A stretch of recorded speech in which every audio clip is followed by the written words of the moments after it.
What if I told you that we can build a brand new middle school and high school and it only costs the local taxpayers 60% of the total bill? Well, you're going to learn about that today.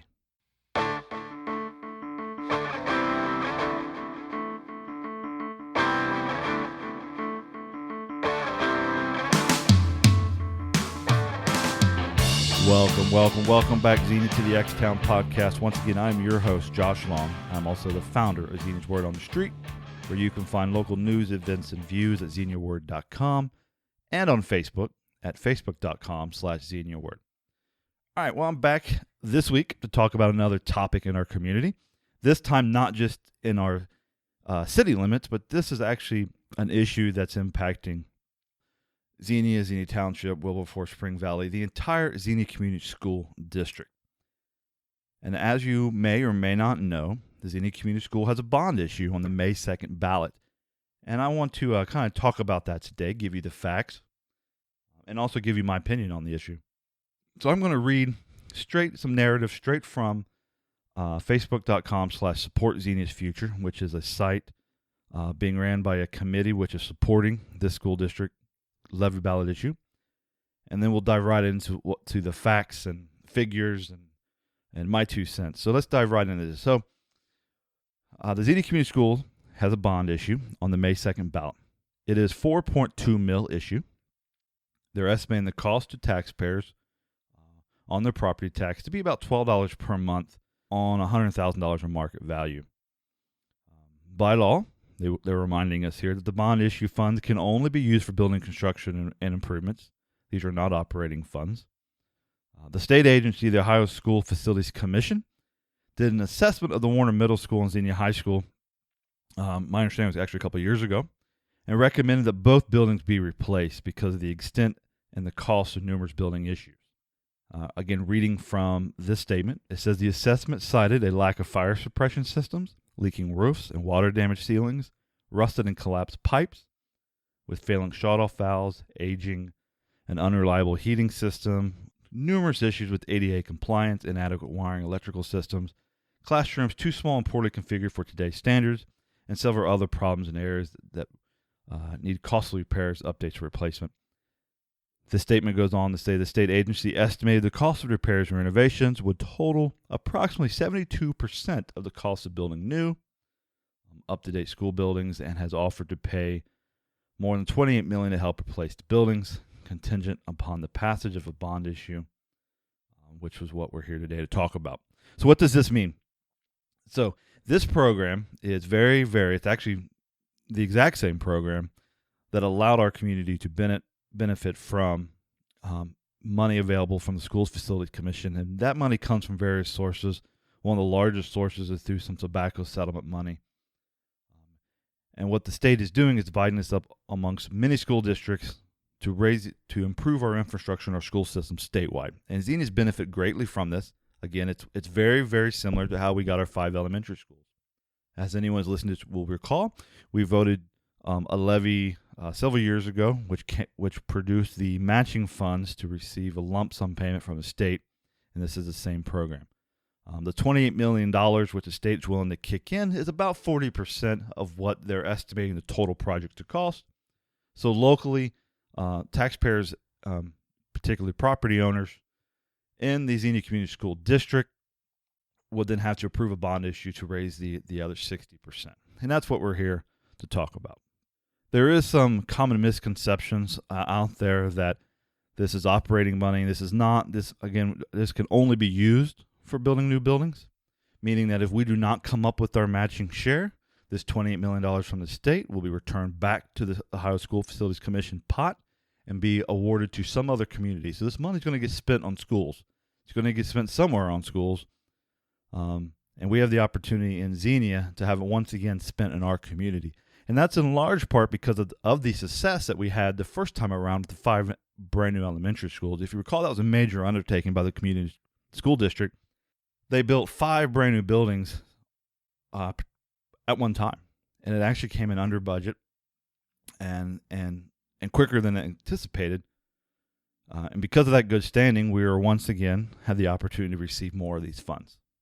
So what is being proposed?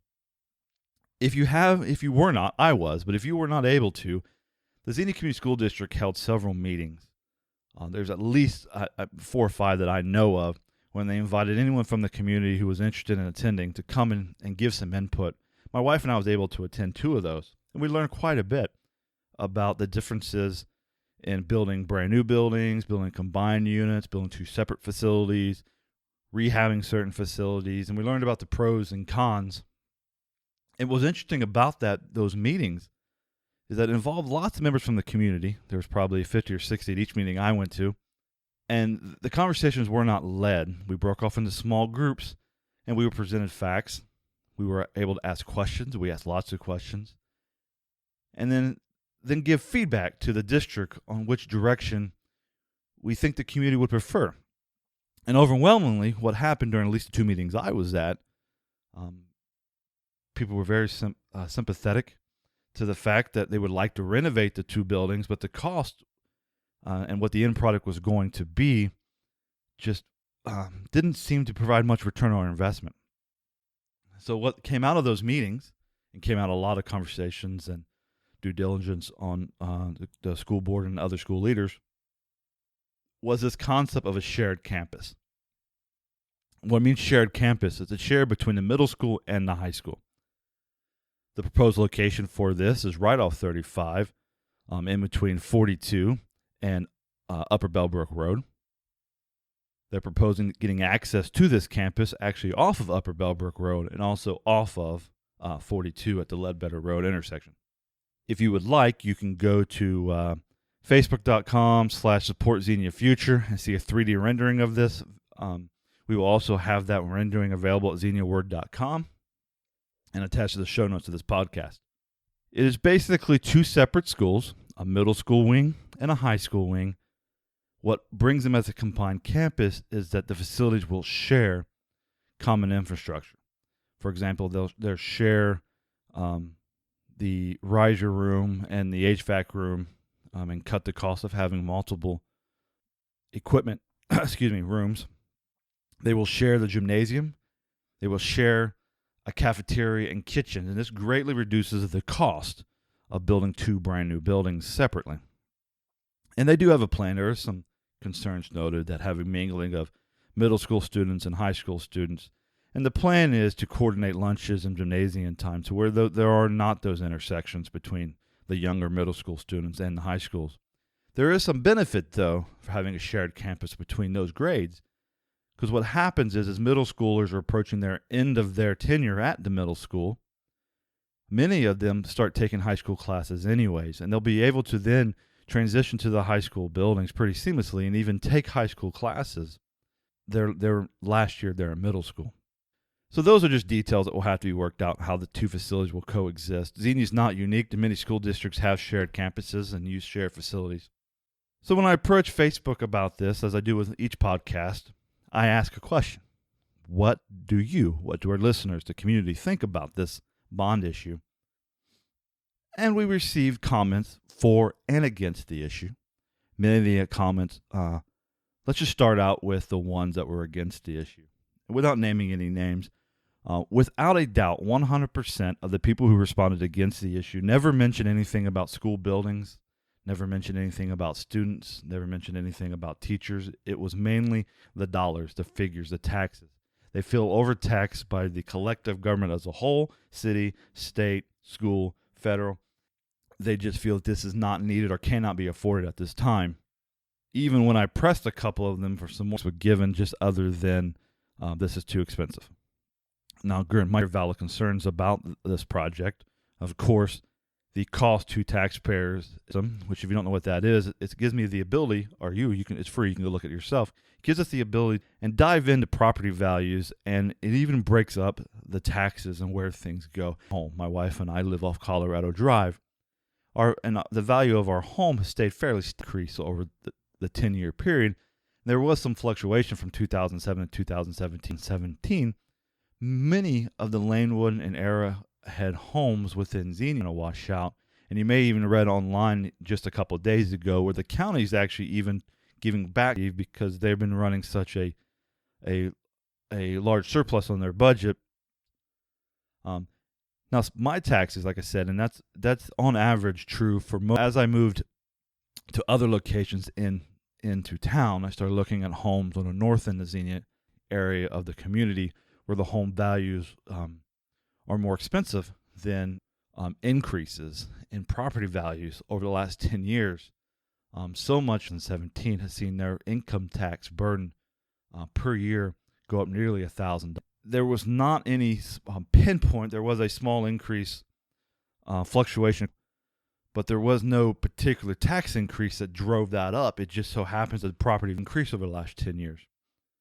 Almost completely across the board, though, when the last school bond issue replaced, property values did increase over time. The fact that the schools have improved, the buildings have improved, and as most of us are through state scores or through new buildings, the value of our properties go up. I tend to not care what my property value is unless I'm ready to sell it. I would like my property values to stay low if I'm not in the market to sell. One of probably a few thousand city residents who did not see an increase. So that's what the bond issue is. The bond issue is a 4.2 mil levy that's on this May's ballot. It is the school district and those for the levy asking us voters if we would once again consider paying an increased property tax to support the building of this middle school and high school combined campus. I also learned on Facebook, as I was engaging you guys, I learned some interesting facts about schools in general, particularly the high school and middle school in Xenia. Many would say that the high school isn't that old because it was built right after the tornado, and old is a relative term, 40-something years. In today's world, the technologies, the rooms, and things change. As many people know, going into the high school, it is not the most friendly environment for learning. Very little light, very little technology in the rooms. Warner Middle School, although has lots of windows, it is even older. I think it was built in the 60s. It is not ADA compliant by any stretch of the imagination. It is not the best environment to learn it in hotter months. I myself know. I attended that school. It is in the need of a lot of repairs that we're going to get paid for one way or the other.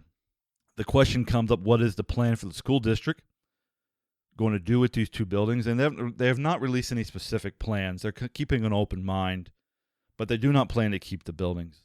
I would imagine at the meetings when that was asked, options were placed on the table that they market it to other people to buy. They may tear it down and sell the land. They don't have any specific plans yet on what they would do, because those are devils in the details that need to be worked out at a later time, if and when the bond issue gets passed and when the construction gets completed, which will be a several year period. I hope that my rambling there has answered some of your questions about what this ballot issue is, how much it is, what their plan is for the new schools if they were to get built, and what their plan is for the old school if and when these buildings get built. My 2 cents about this, my family and I will be supporting the school levy, just as we did last time. There's one sole reason for this, and that is because I believe, my wife and I both believe, that the environment which our students learn is just as important. It's in the top 3 of variables that impact our child's education. It's right up there with curriculum. It's right up there with teachers. The environment, the technology, and the buildings are extremely important for our children to feel comfortable to want to learn in. Is it a necessity to replace these? That's an interesting opinion.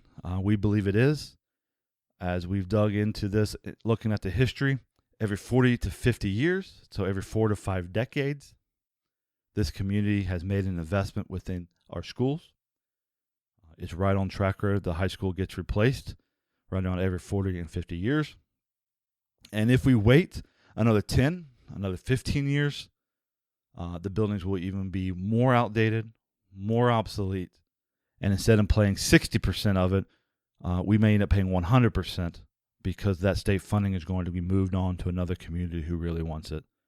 So I just encourage you to visit the Xenia Community School website and Facebook page to learn about the building assessments and needs. I encourage you to visit the Support Xenia's Future Facebook page at facebook.com/support Xenia's Future. I will have this in links in the show notes and on xeniaword.com, Learn everything you can about this bond issue. Think big picture about what it means to this generation and future generations. And I just encourage you, like I do, when I look to make a financial decision, I have to look at the return on the investment. And I feel that this is an appropriate return on the investment. And our community, my kids, your kids, and even their kids are going to benefit greatly from new schools. We're already seeing it play out in our elementary schools. And now we have the chance to do so with our middle and high school. All right, guys, I am out of here. I've been rambling long enough.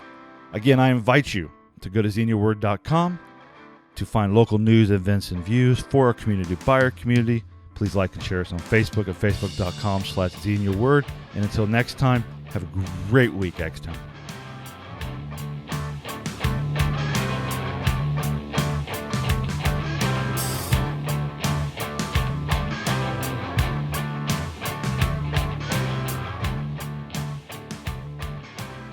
Hey, what is this? Xenia's word on the street.